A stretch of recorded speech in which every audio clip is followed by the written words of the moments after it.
Hello, friends. Bonjour chers amis. Aujourd'hui, nous continuons notre série sur la vie abondante que Dieu veut nous donner. En 1 Corinthiens 6, nous lisons un passage important, soulignant la raison pour laquelle nous devrions faire attention à prendre soin de notre santé. À partir du verset 19, nous lisons « Ne savez-vous pas que votre corps est le temple du Saint-Esprit qui est en vous, que vous avez reçu de Dieu, et que vous ne vous appartenez point à vous-même, car vous avez été rachetés à un grand prix. Glorifiez donc Dieu dans votre corps et dans votre esprit, qui appartiennent à Dieu. » Parce que notre corps est le temple du Saint-Esprit, il est important que nous soyons prudents quant à ce que nous y mettons. Des substances telles que l'alcool, le tabac et les drogues illicites peuvent grandement affecter notre santé.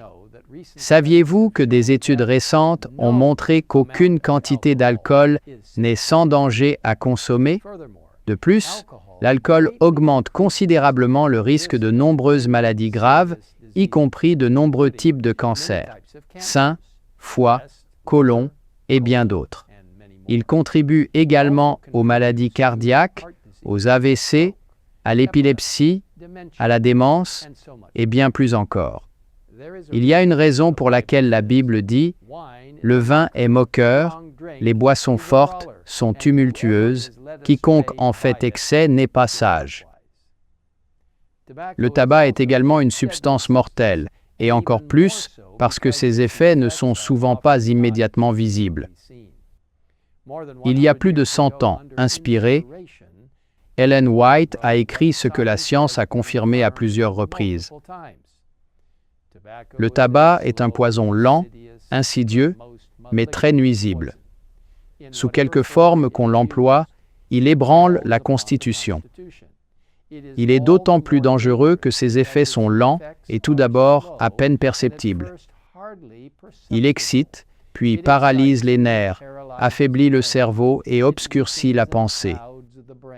L'usage du tabac est une habitude mauvaise et coûteuse, malpropre pour celui qui s'y adonne et incommode pour ceux qui l'entourent. Et bien sûr, il est bien connu que le tabac augmente le risque de nombreuses maladies, y compris le cancer du poumon, le diabète, les maladies coronariennes et plus encore. Mais il existe une autre substance populaire aujourd'hui, et pourtant les risques de son utilisation ne sont pas aussi bien connus que ceux de l'alcool ou du tabac. Cette substance est la caféine.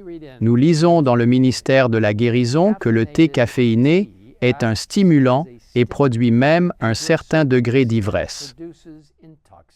Le café et d'autres breuvages de même nature sont identiques. On éprouve d'abord une certaine euphorie. Les nerfs de l'estomac sont excités et cette excitation se transmet au cerveau qui, à son tour, la communique au cœur. Ce dernier bat plus rapidement et tout l'organisme en reçoit une impulsion réelle, bien que passagère. On oublie la fatigue, les forces semblent revenir, l'esprit se ranime et l'imagination devient plus vive. À cause de ces effets, poursuit-elle, il en est beaucoup qui croient que le thé ou le café leur font le plus grand bien. Mais c'est une erreur. Ce qui semble être de la force n'est qu'une excitation nerveuse. Lorsque l'effet du stimulant cesse, cette prétendue force disparaît et l'on ressent de la lassitude et de la langueur. L'usage continuel de ces breuvages épuise les forces vitales et produit de nombreux malaises. Maux de tête, insomnie, palpitations, indigestion, tremblements, etc. Maintenant, bien que la caféine puisse donner une sensation temporaire d'énergie, elle peut entraîner ou aggraver des problèmes de santé tels que l'anxiété et la dépression, l'insomnie, les nausées, l'agitation, des mictions fréquentes, des vomissements, l'ostéoporose, l'hypertension, des problèmes de fertilité chez les femmes et bien plus encore. Ces risques l'emportent sur tout bénéfice perçu possible de la consommation de boissons contenant de la caféine qui peuvent être très addictives. Ce conseil est opportun et inspiré pour une bonne santé.